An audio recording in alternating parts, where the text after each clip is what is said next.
একটা আদর্শিক প্ল্যাটফর্ম, একটা স্বতন্ত্র প্রতিষ্ঠান, যে আমি কে এটা চিনাতে চায়, যে আমাকে জ্ঞানে গুণে সমৃদ্ধ করতে চায়, যে আমাকে দেশের একজন সুনাগরিক হওয়ার জন্য সবসময় উদ্বুদ্ধ করবে, যে আমাকে একজন ভালো মুসলিম হওয়ার জন্য, একজন প্র্যাকটিসিং মুসলিম হওয়ার জন্য সবসময় পেছন থেকে সাপোর্ট করবে, যে আমাকে একজন শিক্ষার্থী হিসাবে শিক্ষার্থীর যে কাজ, মূল কাজ পড়াশোনা, সেই পড়াশোনা যেন আমি ভালো করে করি সেটার জন্য আমাকে সবসময় অনুপ্রেরণা দিবে।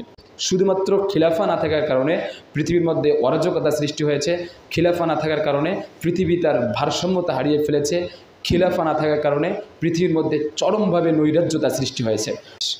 এখন তোমরা অনেকে প্রশ্ন করবা যে ভাইয়া, ইসলামী ছাত্র আন্দোলন বাংলাদেশ কি? যে ছাত্র আন্দোলন বাংলাদেশ একটি স্বতন্ত্র শিক্ষা প্রতিষ্ঠান। এর কাজ কি? কাজ হলো, আমরা যারা মাদ্রাসায় পড়াশোনা করি, যারা মাদ্রাসায় পড়াশোনা করে তারা কি পড়ে? কুরআন, হাদিস এগুলো পড়াশোনা করে। কিন্তু দেখা যায় যারা মাদ্রাসা পড়তেছে তারা রাষ্ট্র, রাজনীতি, সমাজনীতি, অর্থনীতি, বিশ্ব রাজনীতি, ওয়ার্ল্ড পলিটিক্স, এই সব কিছু সম্পর্কে একদম অনবগত থেকে যাচ্ছে। তো ছাত্র আন্দোলন বাংলাদেশের কাজ হচ্ছে যে যারা রাষ্ট্র, রাজনীতি, সমাজনীতি, অর্থনীতি এবং তার সমকাল সম্পর্কে জানে না, তাদেরকে এই প্রতিষ্ঠানে নিয়ে এসে একটা সম্যক ধারণা প্রদান করা। আর যারা হচ্ছে স্কুল কলেজ ভার্সিটি যারা পড়ে, তারা দিন থেকে অনেক দূরে সরে গিয়েছে। তারা দিন সম্পর্কে জানে না, ইসলাম সম্পর্কে জানে না। যারা মাদ্রাসা পড়ে তারা তো ইসলাম সম্পর্কে জানতেছে, ইসলামে কি বিধিবিধান আছে সেটা জানে, নামাজ কীভাবে পড়তে হবে সেটা জানে, ইসলামের মুআশারাত কি সেটা জানে। কিন্তু যারা জেনারেল পড়ুয়া তারা ইসলামের এই বিধিনিষেধগুলো জানে না। তো ছাত্র আন্দোলন বাংলাদেশের কাজ হচ্ছে যারা জেনারেল পড়ুয়া তাদেরকে আমাদের এই প্রতিষ্ঠানে নিয়ে এসে দিন ধর্ম সম্পর্কে সম্যক অবগতি দেওয়া, সম্যক ধারণা দেওয়া, তাদেরকে জ্ঞানী করে তোলা। আর যারা হচ্ছে মাদ্রাসা পড়তেছে কিন্তু সে তার বিশ্ব সম্পর্কে, সে তার সমাজ সম্পর্কে অনবগত থেকে যাচ্ছে, তাদেরকে আমাদের এই প্রতিষ্ঠানে নিয়ে এসে সমাজ, রাষ্ট্র এবং তার সমকাল সম্পর্কে ধারণা দেওয়া। এবং ছাত্র আন্দোলন বাংলাদেশ একটি আদর্শিক প্ল্যাটফর্ম, একটি আদর্শিক কাফেলা, যার কাজ হচ্ছে প্রতিটা মানুষের মাঝে, প্রতিটা শিক্ষার্থীর মাঝে ধর্মীয় মূল্যবোধ সৃষ্টি করা, নৈতিকতাবোধ সৃষ্টি করা। তোমরা জানো যে আজকে আমরা যে বাংলাদেশে বসবাস করি, এই বাংলাদেশে নানা ধরনের দুর্নীতি হয়, নানা ধরনের অরাজকতা হচ্ছে, নানা ধরনের নৈরাজ্যতা বিরাজ করছে। এটা কেন জানো? মানুষ আদর্শিকভাবে বেড়ে না ওঠার কারণে। পড়াশোনা করছে, ক্লাস 1 থেকে মাস্টার্স পর্যন্ত পড়ছে, কিন্তু ধর্ম কি বলে, তারপরে তার দিন তাকে কি শেখাচ্ছে, সে তার এই মূল আদর্শিক জায়গাটা তার অস্পষ্ট থাকার কারণে বা আদর্শ সম্পর্কে অনবগত থাকার কারণে সে দেখা গেছে কি যে বড় হয়ে সে দুর্নীতি করতেছে, অনেক টাকা লুটপাট করতেছে। আমাদের দেশের টাকা বিদেশে লুটপাট করতেছে। কেন লুটপাট করে বলতে পারবা? কেন লুটপাট করে? মূল কাজ হচ্ছে তাদের মাঝে মূল্যবোধ নাই, ধর্মীয় মূল্যবোধ নাই। যদি তাদের মাঝে ধর্মীয় মূল্যবোধ থাকতো তাহলে তারা আমাদের দেশের টাকা বাহিরে পাচার করতো না। তো আমাদের এই ছাত্র আন্দোলন বাংলাদেশ প্রত্যেকটা মানুষের মাঝে কী বোধ তৈরি করতে চায়? ধর্মীয় মূল্যবোধ সৃষ্টি করতে চায়, যাতে করে আমাদের এই সোনার দেশের প্রতিটা শিক্ষার্থী সোনায় পরিণত হয় এবং প্রতিটা শিক্ষার্থী আদর্শিক শিক্ষার্থী হিসেবে গড়ে ওঠে এবং প্রতিটা শিক্ষার্থী সময়ের, যুগের এবং সমকালের চ্যালেঞ্জকে মোকাবেলা করতে পারে। ঠিক আছে?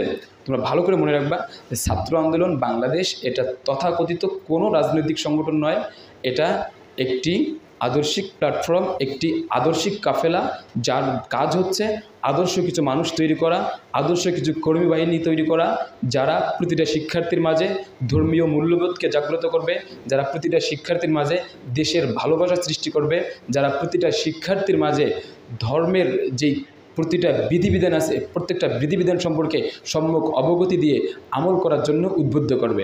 এবং সর্বোপরি ছাত্র আন্দোলন বাংলাদেশ যেটা করতে চায় সেটা হচ্ছে ইনসাফ, আদল এবং আখলাকপূর্ণ একটা সমাজ প্রতিষ্ঠিত করতে চায়, যেরকম সমাজ প্রতিষ্ঠিত করেছিল আমাদের প্রিয় নবী হজরত মুহাম্মদ সাল্লাল্লাহু আলাইহি ওয়াসাল্লাম।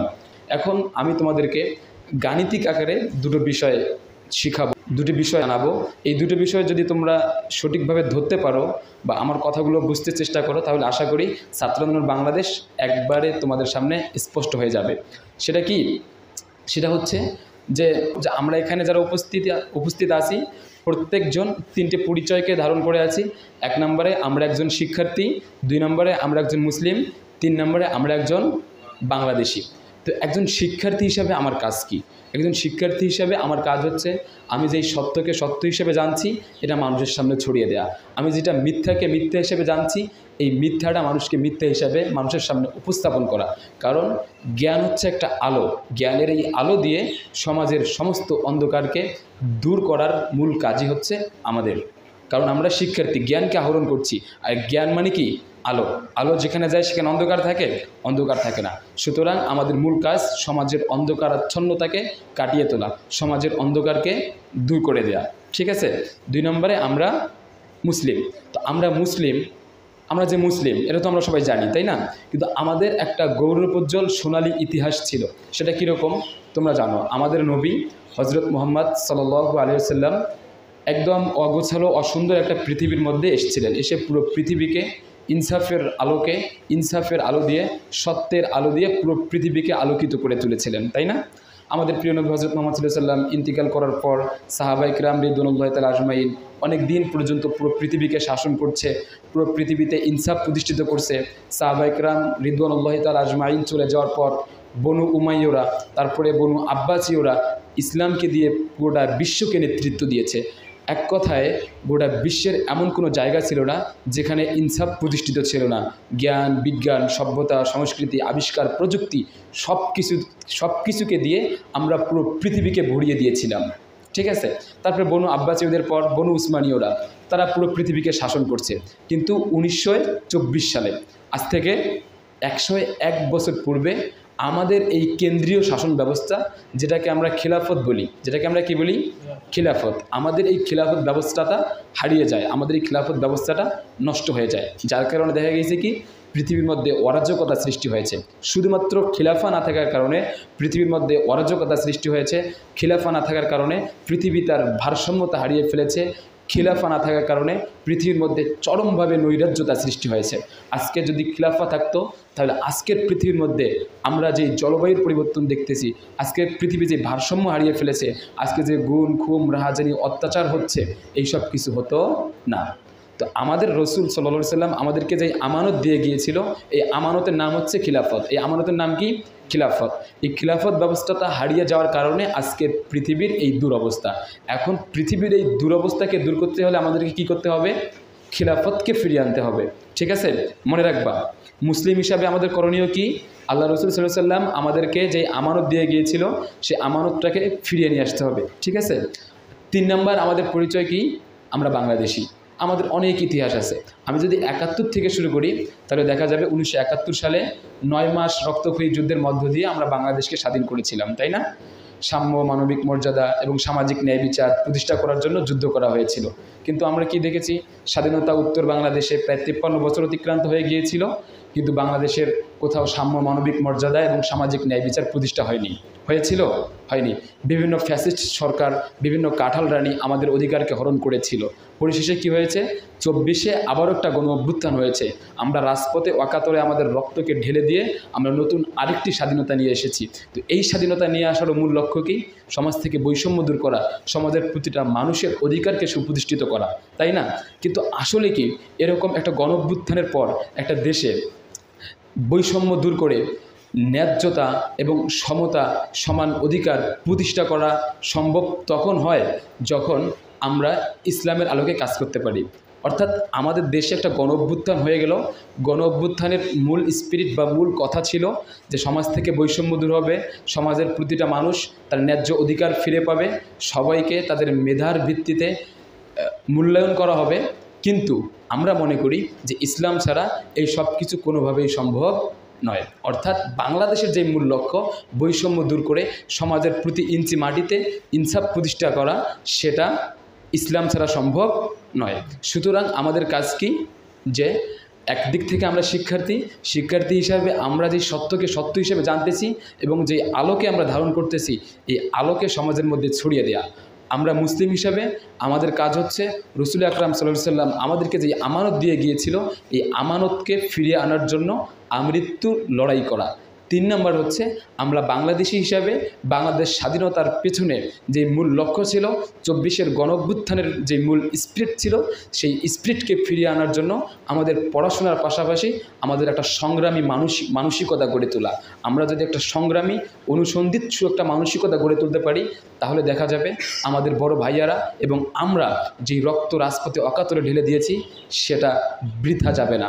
আমরা যদি একটা ইনসাফ, আখলাক এবং আদালতপূর্ণ সমাজ প্রতিষ্ঠা করার জন্য কাজ করতে পারি, তাহলে ইনশাআল্লাহ আমাদের যারা এই দেশের জীবন দিয়ে স্বাধীনতা রক্ষা করেছে তাদের জীবন বিলিয়ে দেওয়াটা, তাদের জীবন বিকিয়ে দেওয়াটা সার্থক হবে।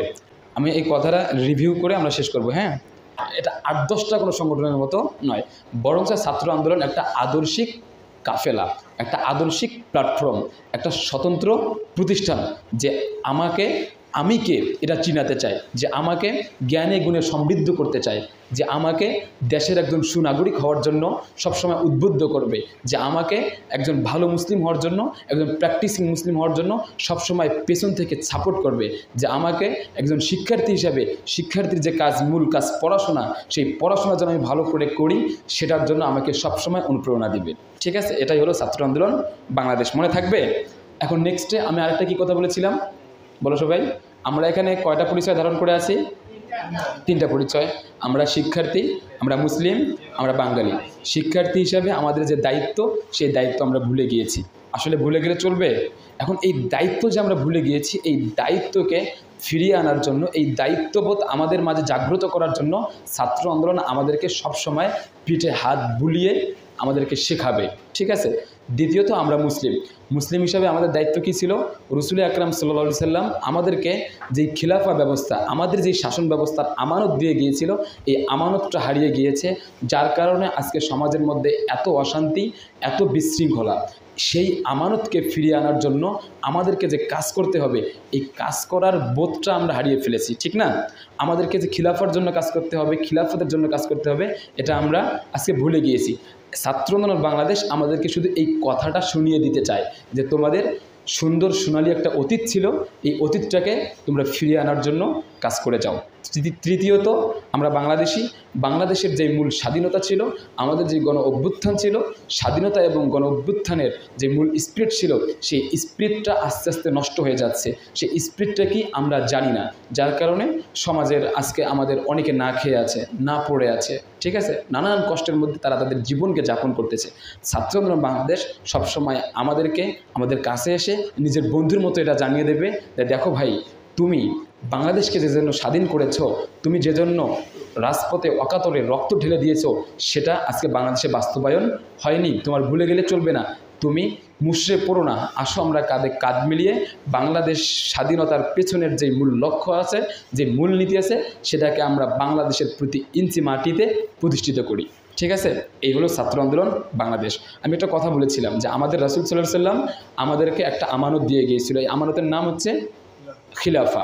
তো এই খিলাফা হারিয়ে গিয়েছে। রাসূল আকরাম সাল্লাল্লাহু আলাইহি সাল্লাম তার হাদিসের মধ্যে বলছেন যে উত্থান হবে, পতন আসবে, আবার উত্থান হবে, আবার পতন আসবে, আবার উত্থান আসবে। অর্থাৎ আজকে আমাদের যে খিলাফা ব্যবস্থা নাই, এটাই চূড়ান্ত না। একটা সময় গিয়ে আমরা খিলাফা ব্যবস্থাকে আবারও ফিরিয়ে নিয়ে আসতে সক্ষম হব। অর্থাৎ একটা সময় গিয়ে ইসলামের বিজয় অবশ্যই হবে।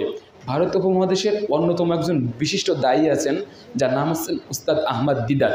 উস্তাদ আহমদ দিদাদের একটা কথা আছে যে রাসূল আকরাম সাল্লাল্লাহু আলাইহি সাল্লাম ঘোষিত যে ইসলাম অবশ্যই জিতবে, ইসলাম অবশ্যই জিতবে। এখন উস্তাদ আহমদ দিদার বলতেছেন আমাদেরকে লক্ষ্য করে যে ইসলাম অবশ্যই জিতবে, হয়তো তোমাকে নিয়ে জিতবে অথবা তোমাকে ছাড়া ইসলাম জিতবে। এখন তুমি ইসলামকে ছাড়া হেরে যাবে। ঠিক আছে, কথাটা বুঝছো? যে ইসলাম জিতবেই, হয়তো আমি ইসলামের সঙ্গে থাকবো অথবা থাকবো না, কিন্তু ইসলামকে ছাড়া আমরা সবসময় হেরে যাব।